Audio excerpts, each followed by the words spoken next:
ano, boa tarde, tudo bem com vocês? Comigo tudo ótimo. Vamos a mais uma aula online? A nossa aula de hoje será do livro de História. Podem pegar o livro de vocês de História e abrir na página 48 e seguir as explicações no assunto Movimentos Nativistas. Vamos acompanhar. O Brasil era colônia de Portugal. Tudo era dominado desde a extração de pau-brasil até a produção do açúcar. E aí, depois da descoberta de ouro e de pedras preciosas, esses produtos também passaram a ser controlados. E com o passar do tempo, o governo português passou a exigir cada vez maior quantidade de ouro e pedras preciosas. Então foi aí que um sentimento de revolta foi dominando os brasileiros, que estavam cansados dos abusos e das injustiças de Portugal. Por essas e outras razões, várias revoltas ocorreram em diferentes partes do mundo. Aí as principais revoltas foram, vamos ver aí quais foram as principais revoltas.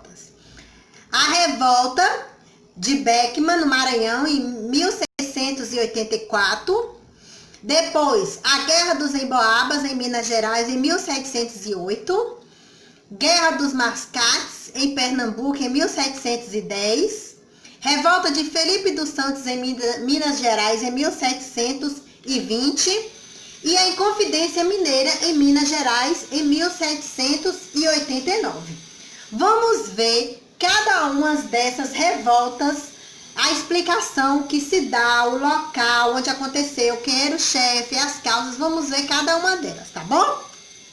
A primeira, que é a revolta de Beckman, na imagem do livro de vocês, tem aí uma imagem que mostra onde Beckman, onde ele se escondeu, que foi na fazenda após, pouco antes de ser preso, Então tem uma imagem aí mostrando lá na fazenda dele onde ele se escondeu, certo? E aí, onde foi que aconteceu essa revolta? Foi no Maranhão, no ano de 1684. Quem eram os chefes dessa revolta? Os irmãos Manuel e Thomas Beckman. E quais foram as causas? As causas foram o desentendimento dos colonos com a Companhia de Comércio do Maranhão, criada por Portugal, pois estas estavam tendo problemas com o abastecimento da região e cobrava preços altíssimos por produtos de péssima qualidade. Outro problema era a falta de mão de obra, pois Portugal havia feito um acordo com os colonos de mandar 500 escravos por ano ao Maranhão e não cumpriu. O resultado foi a escravização dos indígenas. Essas atitudes não eram permitidas pelos jesuítas, que lutavam contra esse tipo de escravidão. E a consequência dessa revolta foi: os revoltosos, eles invadiram o colégio dos jesuítas, agrediram padres, quebraram tudo. O mesmo fizeram a Companhia de Comércio, prenderam o governador e Manuel Beckman assumiu o governo. Então, essa revolta terminou após um ano. O governo português enviou ao Brasil um novo governador. Este enfrentou e derrotou Manuel Beckman, que foi condenado e morreu enforcado. Vamos agora à nossa próxima revolta, que é a Guerra dos Emboabas, que na imagem vocês podem ver uma estátua que é em Caeté, em Minas Gerais, em homenagem à liderança de Nunes Viana na Guerra dos Emboabas. E essa outra imagem, mostrando aí a guerra, como foi que tudo aconteceu. E foi lá na cidade de Minas Gerais, no ano de 1708. E quem chefiava essa revolta foi Manuel Nunes Viana. E aí, como foi a causa dessa guerra? Qual foi a causa? Os bandeirantes paulistas achavam que as minas deveriam pertencer apenas a eles. Foram os que descobriram o ouro, na verdade, foram eles que descobriram. Então eles achavam que tinha que pertencer só a eles. Mas a cada dia era maior a quantidade de pessoas que vinham de fora para explorar o ouro.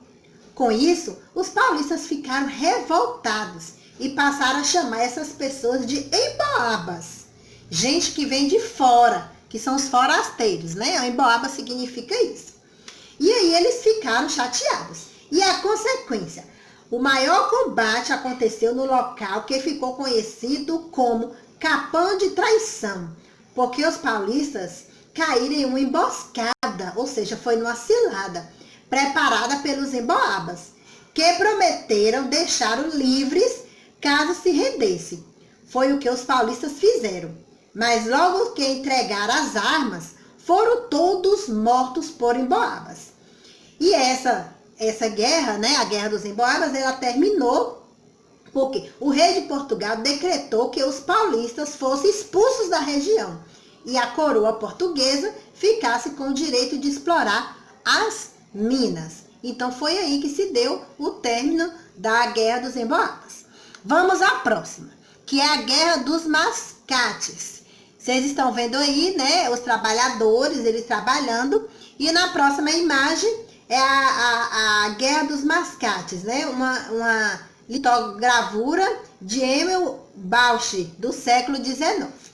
E aconteceu lá em Pernambuco, no ano de 1710. E quem chefiava eram os senhores de engenho olindenses e os mascates reficenses, certo? E a causa dessa guerra: Olinda era a sede da capitania de Pernambuco. Seus habitantes, em grande maioria, eram ricos senhores de engenhos. O Recife era habitado por comerciantes portugueses, ou seja, os mascates. Os mascates, eles solicitavam ao rei a elevação de Recife, a categoria de vila, ou seja, que elevasse a cidade. O rei atendeu a solicitação e demarcou os limites entre Olinda e Recife, ou seja, dividiu aí. E aí as consequências. Os olindenses sentiram-se prejudicados com a demarcação dos limites.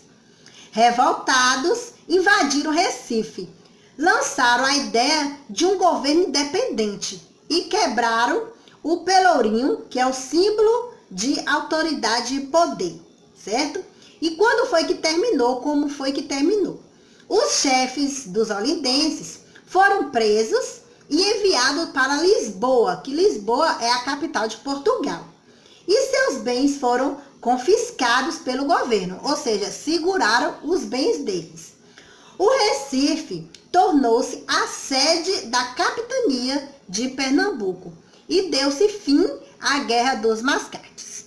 Vamos à próxima guerra, a Revolta de Felipe dos Santos, que tem aí, né, essa imagem aí é retratando o julgamento de Felipe dos Santos, o julgamento, né, na revolta. E aí foi no local de Minas Gerais, no ano de 1720. E quem chefiava era o próprio Felipe dos Santos. E aí a causa dessa revolta foi: Portugal queria controlar a extração do ouro e mandou criar casas de fundição, ou seja, eram aquelas casas onde fundia o ouro, onde todo o ouro encontrado deveria ser entregue para ser transformado em barras. Uma parte dele ficava para o governo como pagamento do imposto chamado quinto, que era 20% de todo o ouro extraído pertencia a Portugal. Ou seja, Portugal determinou isso aí, né? Ele queria controlar isso tudo. E aí que veio, né, a revolta, a consequência. Algum tempo depois, uma multidão de revoltosos dirigiu-se à casa do governador. Os manifestantes, chefiados por Felipe dos Santos, queriam que o governador mandasse diminuir os impostos e fechasse as casas de fundição. Temeroso, O governo prometeu atender às reivindicações, ou seja, ele prometeu que ia mudar isso aí. Mas aí, o governador, foi quando terminou, né? O governador mandou prender o chefe do movimento e suas casas foram queimadas. Felipe dos Santos foi enforcado em praça pública. Ele foi enforcado em praça pública. E foi aí que terminou a revolta de Felipe dos Santos. E aí agora a Inconfidência Mineira, que foi uma das revoltas que mais teve ênfase no Brasil, que mais teve até uma consequência, de uma certa forma, depois do acontecido, ficou como se fosse a pessoa, né, ficou o mártir da independência. Que foi, né, aí vocês estão vendo aí a imagem de Tiradentes, sendo aí, né, já colocando para ser enforcado. E aconteceu essa Inconfidência, essa revolta, no ano, né, lá em Minas Gerais, no ano de 1789, chefiada por Joaquim José da Silva Xavier, conhecido como o Tiradentes. E qual foi a causa dessa revolta? O governo português ameaçou aplicar a derrama. O que era a derrama? A cobrança forçada de impostos. A coroa portuguesa queria proibir outras atividades na região das Minas, para que todos os escravos trabalhassem na exploração do ouro. Fechou as fábricas de tecido para que os brasileiros fossem obrigados a comprá-los de Portugal. A cada ano, 1.500 quilos de ouro deveriam ser mandados ao rei, que era o rei de Portugal. Caso essa quantia não fosse atingida, a população deveria completar essa cota, ou seja, colocar do seu, né? Os soldados entravam nas casas e pegavam objetos de valor, que era a derrama. Portugal ainda proibiu o uso de estradas do interior para o litoral, temendo o contrabando de ouro. E aí, as consequências. Quais foram as consequências disso? Os padres, os poetas, os escritores, os mineradores, militares e outros se uniram para lutar contra a opressão do governo de Portugal. Os participantes eram chamados de inconfidentes. Eles queriam que a coroa perdoasse as pessoas que tinham dívidas com Portugal e criasse universidades, acabasse com os impostos cobrados na mineração e construísse fábricas. Os radicais queriam a proclamação da República, separando-se de Portugal. Entretanto, não queria acabar com a escravidão, pois era um movimento elitista.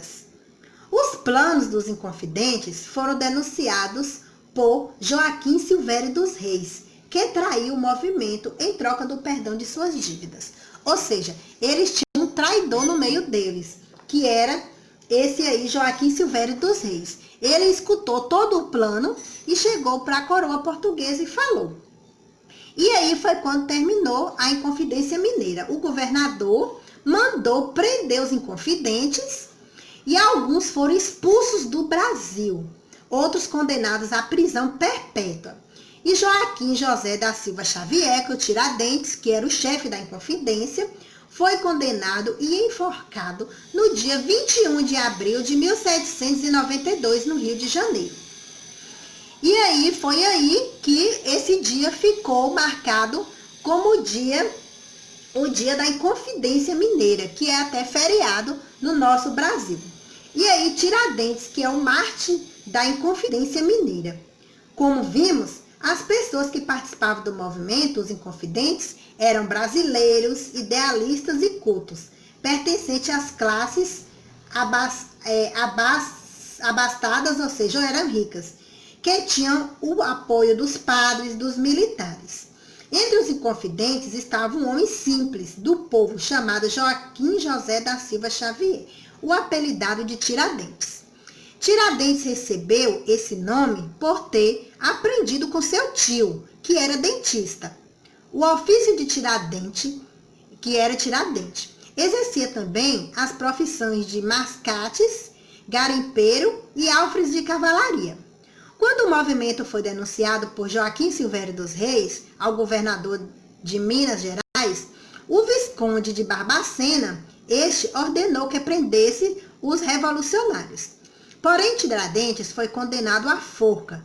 Seu corpo foi esquartejado e colocado em poste, como exemplo do que aconteceria com qualquer um que tramasse contra Portugal. No reino era comum a sentença de morte para os considerados traidores, sendo prática usual e enforcamento ou guilhotina. Pela sua bravura de lutar e morrer pela pátria, por nós brasileiros, consideramos Tiradentes o mártir da Inconfidência Mineira. E aí agora vocês podem ver essa bandeira aí, né? A atual bandeira de Minas Gerais é baseada na bandeira que seria adotada após a Inconfidência Mineira e a independência do Brasil. Ela carregava o lema dos Inconfidentes em latim: liberdade ainda que tardia, né?